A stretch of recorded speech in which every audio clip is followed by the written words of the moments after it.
ท่านกำลังฟังการส่งกระจายเสียงโดยสถานีวิทยุกระจายเสียงแห่งประเทศไทยจังหวัดลำพูนกรมประชาสัมพันธ์กระจายเสียงในระบบ FM Stereo Multiplex ความถี่95เมกะเฮิรตซ์จากอาคารเล็กที่113หมู่ที่10ตำบลบ้านกลางอำเภอเมืองจังหวัดลำพูนจากนี้ไปสถานีร่วมกับอาสาสมัครการประชาสัมพันธ์ประจำหมู่บ้านและชุมชนของกรมประชาสัมพันธ์เสนอรายการอปมช.คุยข่าวดำเนินรายการโดยดีเจพิไลจุไรรัตน์อุทาภามอปมช.ลำพูนร่วมรายการได้ที่หมายเลขโทรศัพท์0535255566ค่ะ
สาวละปูนปาปี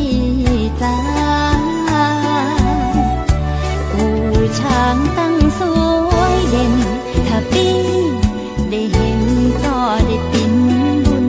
กายแต่เป็นทรงน้ำพระธาตุถ้าปี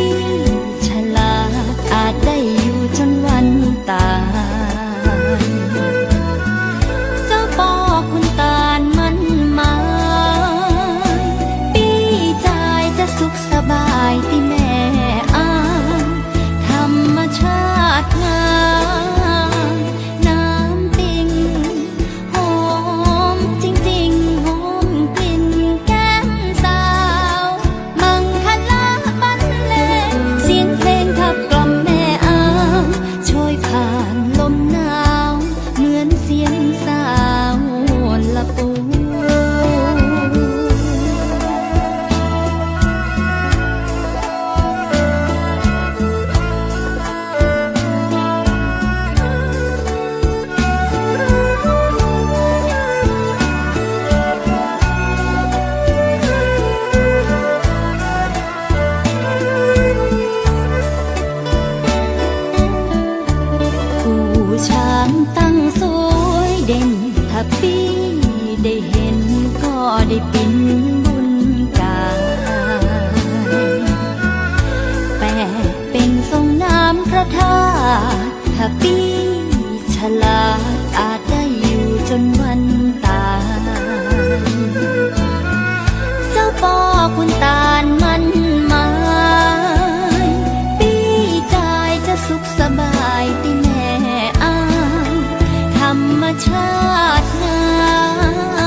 สวัสดีเจ้าคุณผู้ฟังที่ฮักเจ้าตอนรับคุณผู้ฟังเข้าสู่รายการอปมชคุยข่าวมาแล้วจ้ามาปากับคุณผู้ฟังกันในวันเสาร์ที่9สิงหาคม2568ตามสถานีวิทยุแห่งประเทศไทยจังหวัดลำพูน FM 95เมกะเฮิรตซ์อยู่กับวิไลจุไรรัตน์ท่ามกลางที่แบบว่าฝนยังตกกันอยู่เนาะตอนนี้แต่ละที่แต่ละตางเป็นจะได้กันพ้องเล่าสู่กันฟังกันได้นะเจ้ารวมถึงสถานการณ์โรคภัยไข้เจ็บเนาะแต่นี้เปิ้นบอกว่าชิกุนกุนย่าเนี่ยระบาดในจังหวัดลำพูนของเฮาและชิกุนกุนย่านั้นก็ถือว่าเป็นโรคที่มียุงลายเป็นพาหะเวลาบ่ค่อยสบายอย่างเงี้ยมันจะเกิดอาการปวดข้อปวดกระดูกอย่างนี้นะเจ้าทรมานกันขนาดเลยลักษณะคล้ายๆกับโรคไข้เลือดออกแต่ว่าบ่ได้ชะล่าใจกันแล้วกันเนอะถ้าเกิดว่านะเจ้าวัน2วันเป็นไข้เนาะมันบ่หายจะได้ก็ฟังไปหาหมอกันดีกว่าเนาะอย่างใดก็ขอเอาใจช่วยแล้วก็ขอร่วมเป็นกำลังใจให้กับทุกท่านทุกคนที่กำลังทำการทำงานกันอยู่ ทุกภารกิจขอให้มีความสุขในวันเสาร์วันนี้ตัวเนอร์ขอบคุณกับท่านผู้อำนวยการสถานีวิทยุแห่งประเทศไทยจังหวัดลำพูนท่านประชาสัมพันธ์จังหวัดลำพูนแล้วก็น้องๆทั้ง2หน่วยงานที่ดูแลกันและกันและให้โอกาสอาสาสมัครการประชาสัมพันธ์ประจำหมู่บ้านและชุมชนอู้จากคุณผู้ฟังทุกวันเสาร์ในรายการอปมชคุยข่าวนั่นเองเท่า วันนี้ก็เช่นเคยนะเจ้ามีเรื่องราวข่าวสารที่หยิบยกมาเล่าให้คุณฟังได้ฟังกันนะเจ้าตอนนี้เมื่อวันที่1สิงหาคม2568ที่ประชุมคณะรัฐมนตรีนัดพิเศษเห็นชอบในหลักการที่จะปรับเพิ่มเงินเยียวยาให้กับประชาชนเจ้าหน้าที่ของรัฐที่ได้รับผลกระทบจากเหตุการณ์การปะทะบริเวณ7จังหวัดชายแดนไทยกัมพูชาโดยได้รับมอบหมายนะเจ้าให้กับสภาความมั่นคงแห่งชาติเป็นหน่วยหลักร่วมกับกระทรวงกลาโหมกระทรวงการคลังกระทรวงมหาดไทยสำนักปลัดสำนักนายกรัฐมนตรีสำนักงบประมาณสำนักงานสภาพัฒนาการเศรษฐกิจและสังคมแห่งชาติและสำนักงานตำรวจแห่งชาติกำหนดหลักเกณฑ์และอัตราเงินเยียวยาให้กับพี่น้องประชาชนและเจ้าหน้าที่ของรัฐที่ได้รับผลกระทบจากสถานการณ์ดังกล่าวเพื่อมีความเหมาะสมชัดเจนแล้วก็นำผลนะเจ้าการพิจารณาเสนอคณะรัฐมนตรีโดยด่วนในวันที่5สิงหาคม2568กันนั่นเองเจ้าแล้วก็วันที่5สิงหาคม2568มีประชุมคณะรัฐมนตรีจึงมีมตินะเจ้ามาตรการเยียวยาให้กับผู้ได้รับผลกระทบจากกรณีดังกล่าวนะเจ้าที่เกิดขึ้นมานั่นก็คือ1เห็นชอบหลักเกณฑ์ให้เงินเยียวยาผู้ที่ได้รับผลกระทบจากกรณีเหตุการณ์สถานการณ์บริเวณชายแดนไทยกัมพูชาตั้งแต่วันที่16กรกฎาคมเป็นต้นมานะเจ้าจนกว่าจะสถานการณ์จะเข้าสู่สภาวะปกติทั้งนี้นะเจ้าหากมีผู้ได้รับผลกระทบจากสถานการณ์ดังกล่าวนะเจ้าเพิ่มเติมให้หน่วยงานขอรับการจัดสรรงบตามขั้นตอนกันต่อไปแล้วก็2เห็นชอบนะเจ้ากรอบอัตราเงินเยียวยาให้กับผู้ที่ได้รับผลกระทบนะหากว่าเป็นเจ้าหน้าที่ของรัฐนะเจ้าบอกว่าจะเป็นตำรวจทหารแล้วก็นะเจ้าที่เสียชีวิตหรือทุพพลภาพเนาะจะได้รับเงินเยียวยาก็คือ10ล้านบาทบาดเจ็บนะเจ้าบาดเจ็บก็1ล้านบาทแล้วก็ถ้าเกิดว่าบาดเจ็บนักนะหรือว่าอย่างใดก็จะได้รับเงินเยียวยาแห่ง500,000 บาทนั่นเองเจ้าแต่สำหรับพี่น้องประชาชนที่เสียชีวิตหรือทุกพลภาพจะได้รับรายละ8ล้านบาทบาดเจ็บสาหัสก็ได้อยู่ที่800,000 บาทบาดเจ็บมากได้รายละ400,000 บาทนั่นเองก็ตอนนี้นะเจ้าต่างคณะรัฐมนตรีเนาะเพิ่นก็ได้เห็นชอบในกรอบวงเงินงบประมาณเยียวยาผู้ได้รับผลกระทบจากกรณีเหตุการณ์สถานการณ์ที่เกิดขึ้นเนาะก็ถือว่าเป็นการช่วยเหลือกันบางทีแล้วเราก็คงคิดเหมือนกันนะเจ้าว่า เหตุการณ์ที่เกิดขึ้นนั้นใครก็บ่อยากให้เกิดเนาะแต่ว่าเนื่องมันเกิดมาแล้ว ทุกภาคส่วนได้ร่วมส่งกำลังใจนะเจ้าแล้วก็มีความเป็นห่วงเป็นใยแล้วก็พี่น้องทหารของเฮานะเจ้าที่เสียชีวิตแล้วก็ทุพพลภาพเนาะก็ทำให้นะเจ้าเฮาก็สะท้อนแล้วก็เป็นห่วงเป็นใยเช่นเดียวกันในส่วนนี้นะเจ้าด้านในภูมิธรรมเวชยชัยรองนายกรัฐมนตรีและรัฐมนตรีว่าการกระทรวงมหาดไทยรักษาราชการแทนนายกรัฐมนตรีได้แถลงหลังการประชุมคณะรัฐมนตรีว่าช่วงเวลาที่ผ่านมานะเจ้าเราเผชิญกับสถานการณ์ปัญหาความรุนแรงบริเวณชายแดนไทยกัมพูชาก็ถือว่านะเจ้าเป็นสถานการณ์ที่ทำให้เราต้องสูญเสียนะเจ้าสูญเสียแล้วก็เสียหายนักพอสมควรนะทางรัฐบาลขอแสดงความเสียใจอย่างสุดซึ้งต่อการสูญเสียบุคคลอันเป็นที่รักของครอบครัวทุกครอบครัวและพี่น้องประชาชนทุกคนในจังหวัดชายแดนที่ได้รับผลกระทบจากเหตุการณ์นี้ซึ่งแม้ว่าความสูญเสียที่เกิดขึ้นจะประเมินมูลค่าบ่ได้แต่รัฐบาลจะขอพนึกกำลังจากทุกภาคส่วนเพื่อชดเชยความสูญเสียต่อชีวิตทรัพย์สินและก็รายได้ของประชาชนทุกคนที่ได้รับผลกระทบคณะรัฐมนตรีจึงได้มีมตินะเจ้าที่จะอนุมัติเงินเยียวยาดังกล่าวพร้อมแต่งตั้งคณะกรรมการตรวจสอบและวิเคราะห์ข่าวในสื่อสังคมออนไลน์เพื่อป้องกันข่าวปลอมที่จะมุ่งหมายจะส่งผลกระทบต่อความมั่นคงของประเทศและความปลอดภัยของพี่น้องประชาชนนั่นเองเจ้าในรายการอปมช.คุยข่าวของเฮาก็ต้องขอแสดงความเสียใจกับครอบครัวที่ต้องสูญเสียบุคคลอันเป็นที่รักนะเจ้าแล้วก็ต้องส่งกำลังใจนะเจ้าให้กับทุกครอบครัวที่ได้รับผลกระทบโดยเนาะบางทีแล้วเราก็บ่อยากให้มันเกิดแต่ทั้งนี้นั้นก็ขอภาวนาเนาะภาวนาอยากจะให้สถานการณ์นั้นมันผ่านพ้นไปเร็วๆนะก็ขอให้กลับคืนสู่สภาวะปกติโดยเร็ววันนะเจ้ากับรายการอปมช.คุยข่าวกับพี่ไลจุเรราชเดี๋ยวเราไปย่างฟังเพลงกันก่อนเดี๋ยวช่วงหน้าปิ๊กมาปากันเจ้า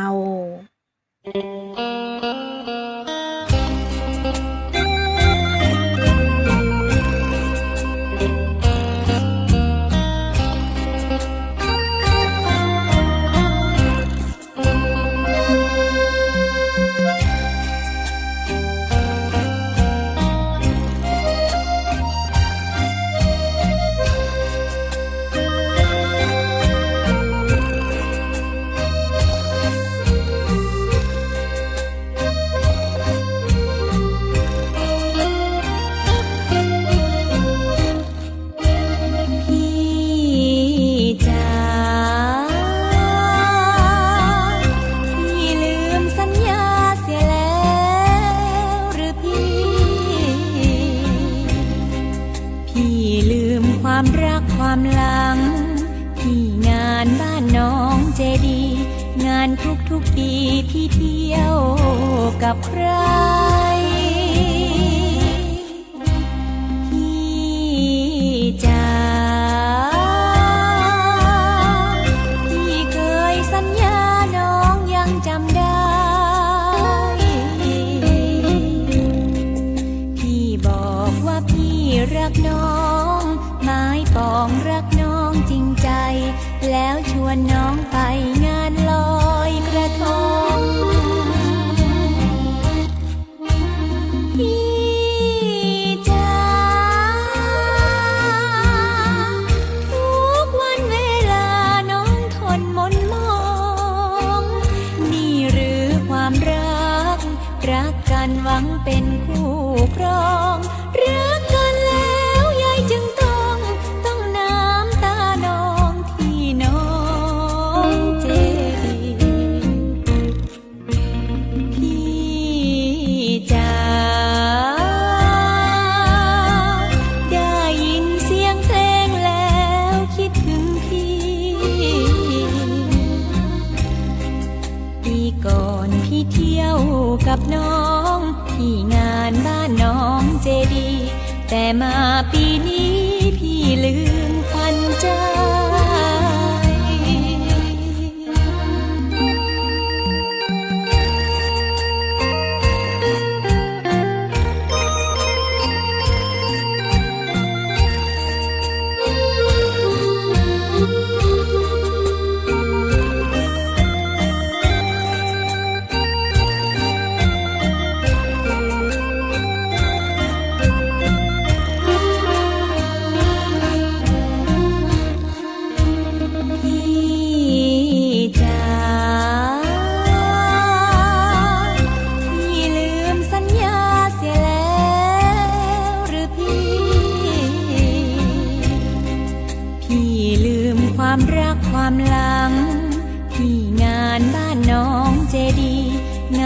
ทุกทีพี่เที่ยวกับใครพี่จ๋าพี่เคยสัญญาน้องยังจำได้พี่บอกว่าพี่รักน้องหมายปองรักน้องจริงใจแล้วชวนน้องไปงานลอยกระทงพี่จ๋าทุกวันเวลาน้องทนมนมองนี่หรือความรักรักกันหวังเป็นคู่ครองรักกันแล้วยายจึงต้องน้ำตานองที่น้องเจดี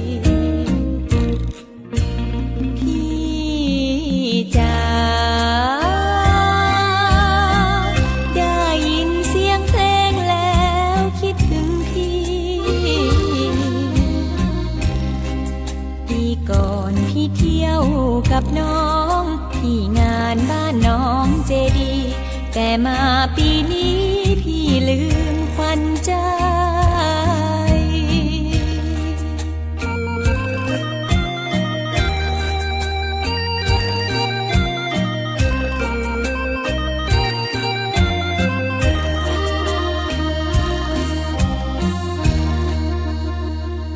มาปากันในช่วงที่2ของรายการอปมชคุยข่าวกับปิไลต่างสถานีวิทยุแห่งประเทศไทยจังหวัดลำพูน FM 95 เมกะเฮิรตซ์หรือสวทลำพูนตอนนี้คณะรัฐมนตรีมีไฟเขียวนะเจ้าที่จะเบิกงบเนาะงบที่จะทำให้นะเจ้าเป็นการกระตุ้นเศรษฐกิจในเฟส2เสริมแกร่ง SMES นะเจ้าไทยแล้วก็หนุนการศึกษาตัวเมื่อวันที่5สิงหาคม2568คณะรัฐมนตรีมีมติที่กระทรวงการคลังในฐานะฝ่ายเลขานุการคณะกรรมการนโยบายโครงการกระตุ้นเศรษฐกิจที่มีการเสนอก็คือ 1. รับทราบมติคณะกรรมการในคราวประชุมนะเจ้าครั้งที่4/2568เมื่อวันที่24กรกฎาคมที่ผ่านมาก็เป็นการรายงานข่าวความคืบหน้าในการจัดสรรแล้วก็ผลการอนุมัติจัดสรรงบประมาณเพื่อที่จะสำหรับโครงการรายการกระตุ้นเศรษฐกิจตามแผนการขับเคลื่อนเศรษฐกิจภายใต้กรอบวงเงินที่คณะรัฐมนตรีได้เสนอไปนั่นเองนะเจ้าแล้วก็ 2. เห็นชอบข้อเสนอโครงการรายการกระตุ้นเศรษฐกิจระยะที่2ของกองทุนเพิ่มขีดความสามารถในการแข่งขันของประเทศสำหรับอุตสาหกรรมเป้าหมาย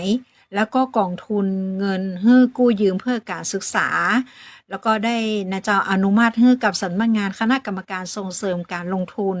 แล้วก็กยศนำโครงการที่ได้รับความเห็นชอบจากคณะรัฐมนตรีเสนอขอรับจัดสรรงบประมาณรายจ่ายงบกลางรายการค่าใช้จ่ายเพื่อกระตุ้นเศรษฐกิจแล้วก็สร้างความเข้มแข็งของระบบเศรษฐกิจนั่นเอง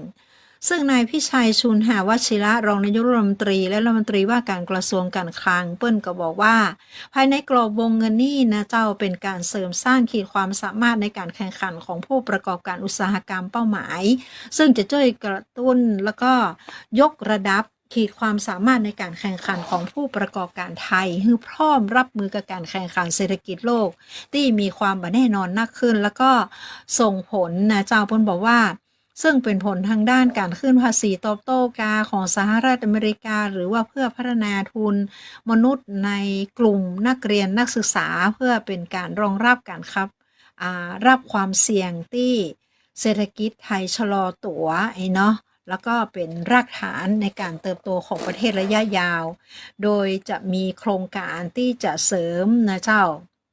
ขีดความสามารถในการแข่งขันของผู้ประกอบการในกลุ่มอุตสาหกรรมเป้าหมายเนาะก็ถือว่าเป็นนะเจ้าเป็นการยกระดับขีดความสามารถในการแข่งขันของผู้ประกอบการไทยกันนั่นเองนั่นเจ้าก็ถือว่าเป็นการพัฒนาบุคลากรเนาะเน้นการ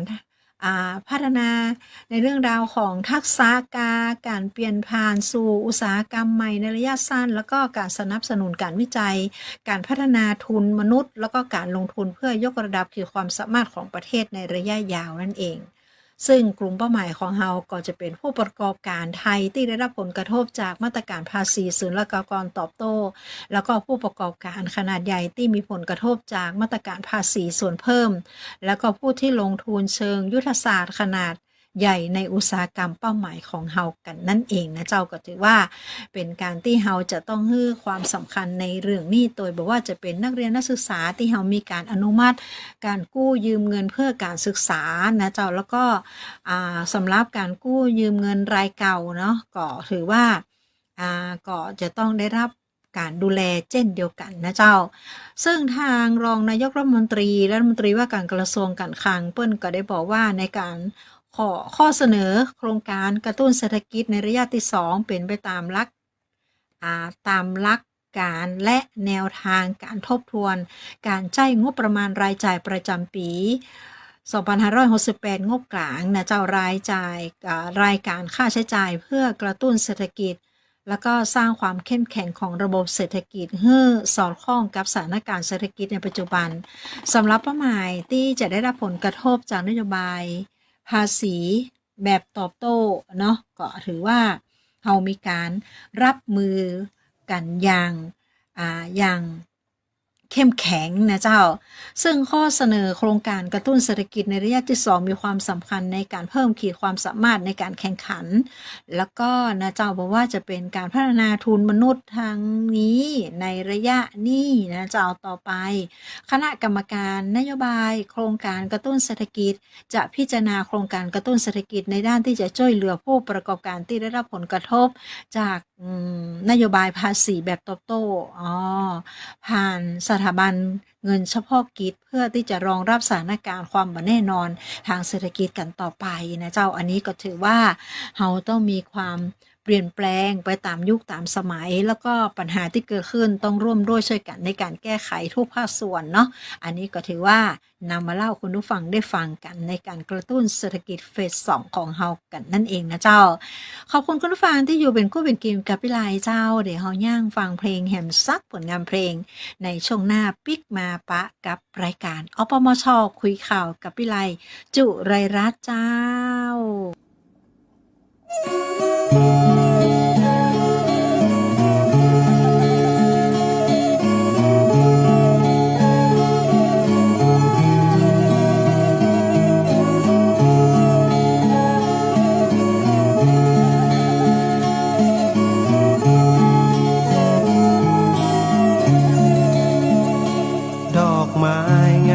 ซึ้งใจเมื่อยามเห็น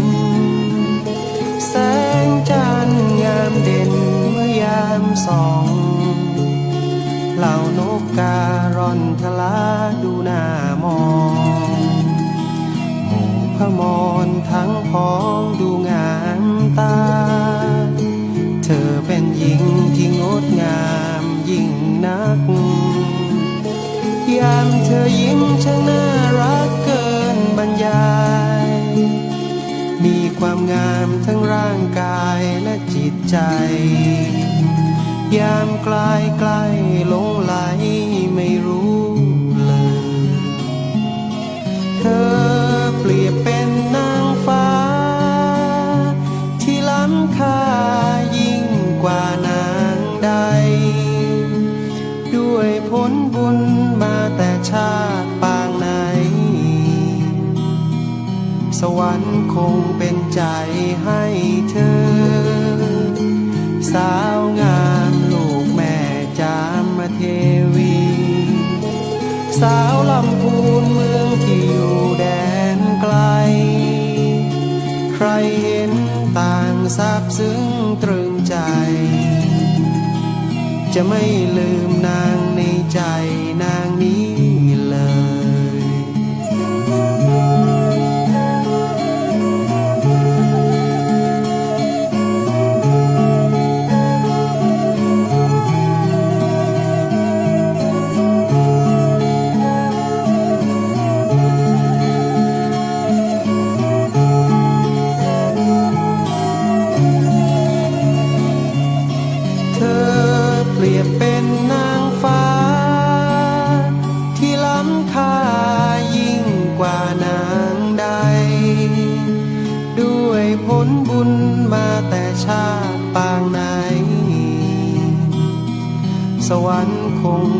ใจให้เธอสาวงามลูกแม่จามเทวีสาวลำพูนเมืองที่อยู่แดนไกลใครเห็นต่างซาบซึ้งตรึงใจจะไม่ลืมนางในใจนางนี้เลย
อยู่มาปาคุณฟังในช่วงที่3ของรายการอปมช.คุยข่าวกับพี่ไลเจ้า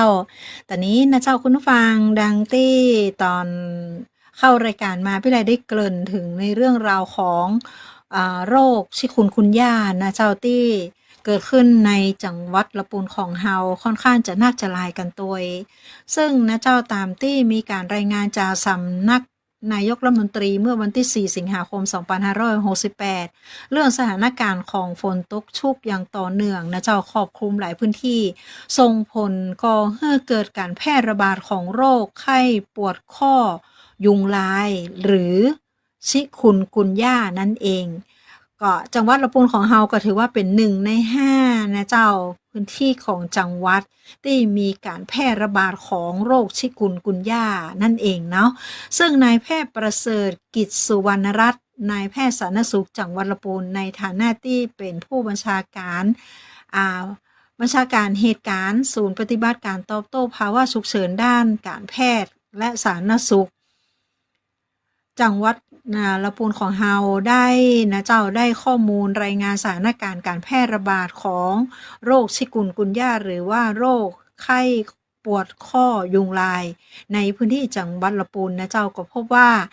การรายงานระบาดนะเจ้าวิทยาของสำนักงานสาธารณสุขจังหวัดข้อมูลตั้งแต่วันที่ 1 มกราถึง 4 สิงหานั่นจังหวัดละปูนได้พบผู้ป่วยโรคชิคุนกุนย่าและสะสมจำนวน91รายด้วยกันนะเจ้าก็ถือว่าปะกันตี้อำเภอแม่ทา70รายอำเภอเมือง21รายแล้วก็พบรายล่าสุดที่อำเภอแม่ทาเมื่อวันที่24 กรกฎาคม 2568 นั่นเองนะเจ้าโรคชิคุนกุนย่าเป็นโรคติดเชื้อไวรัสที่มียุงลายเป็นพาหะนำโรคอาการสำคัญก็คือมีไข้สูงเฉียบพลันปวดข้อปวดกำเนื้อสิ่งที่เป็นลักษณะเฉพาะก็คือการปวดข้ออย่างรุนแรงแล้วก็มีการป่วยและปวดข้อเล็กๆน้อยๆเหมือนก็ข้อนิ้วมือกลางอย่างเงี้ยเนาะอาการปวดนี่จะเป็นปวดเรื้อรังต่อเนื่องเป็นเดือนหรือบางรายอาจจะยาวนานเป็นปีซึ่งจะมีผลกระทบต่อการใช้ชีวิตประจำวันของผู้ป่วยสำหรับการรักษาเน้นการรักษาตามอาการพักผ่อนให้เพียงพอดื่มน้ำนักๆนะเจ้าอาจจะใช้ยาพาราเซตามอลเพื่อที่จะลดไข้ห้ามนะเจ้าห้ามซื้อยาแก้ไข้ชนิดอื่นๆมากันแล้วกันเนาะกินได้เฉพาะพาราอย่างเดียวจำไว้กินได้เฉพาะพาราอย่างเดียวนะสำหรับอาการปวดรุนแรงนะเจ้าควรจะเข้ารับการรักษาโดยด่วนดีกว่าเนาะจะดีที่สุดเลยซึ่งนายแพทย์สาธารณสุขจังหวัดของเฮาก็ได้เน้นย้ำว่าขอให้พี่น้องประชาชนควรมีความตระหนักแล้วก็ไม่ตระหนกจะดีกว่านะเจ้าบ่ตีตื่นตระหนกเกินไปวิธีการป้องกันโรคที่ดีที่สุดก็คือเฮามาช่วยกันเนาะไม่ใช่ว่าเป็นหน้าที่ของอสมอย่างเดียวเพราะฉะนั้นทุกคนมีส่วนร่วมที่จะร่วมด้วยช่วยกันคือการกำจัดแหล่งเพาะพันธุ์ยุงลายโดยกำจัดขยะและเศษภาชนะต่างๆบอกว่าจะเป็นกล่องโฟมกากระป๋องกะลายางรถเก่าหรือวัสดุต่างๆที่มีน้ำขังจนกลายที่เป็นแหล่งเพาะพันธุ์ยุงปิดฝานะเจ้าภาชนะตีใจน้ำคือมิชิดเปลี่ยนน้ำในใจกันหรือว่ากระถางต้นไม้ทุก7 วันความนะเจ้าภาชนะตีบ่ได้ใจเพื่อตีบ่ให้มีน้ำขังรวมถึงการป้องกันส่วนบุคคลอันได้แก่ทายากันยุงเมื่อจะออกไปนอกบ้านหรือว่าทำกิจกรรมที่มียุงชุกชุมสวมใส่เสื้อผ้าแขนยาวกางเกงขายาวและนอนในมุ้งหรือว่าติดมุ้งลวดที่หน้าต่างแล้วก็ประตูเพื่อป้องกันยุงคบยุงกัดกันนั่นเองนะเจ้าเฮามาร่วมด้วยช่วยกันเพื่อที่จะตัดวงจรชีวิตของยุงลายกันตั้งแต่ต้นๆจะดีกว่านะเจ้าด้วยความรักความห่วงใยจากใจในรายการอปมช.คุยข่าวกับพี่ไลที่อยากจะให้ทุกคนมีชีวิตที่มีความสุขแล้วก็ปลอดภัยจากโรคต่างๆนั่นเองเจ้าหยิบยกมาเล่าคุณผู้ฟังได้ฟังกันในรายการอปมช.คุยข่าวย้ำเตือนกันนะเจ้าว่าเราต้องร่วมด้วยช่วยกันทุกอย่างมันจะสำเร็จได้โดยเร็วแน่นอนเลยในวันเสาร์ในวันนี้ที่จากคุณผู้ฟังกันเดี๋ยวเฮาย่างแหมสักกำหนึ่งปิกมาในช่วงหน้ากับรายการอปมช.คุยข่าวกับพี่ไลจุไรราเจ้า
มาอู้มาจากคุณผู้ฟังกับรายการอปมชคุยข่าวกับพี่ไลตามสถานีวิทยุแห่งประเทศไทยจังหวัดลำพูน FM 95 เมกะเฮิรตซ์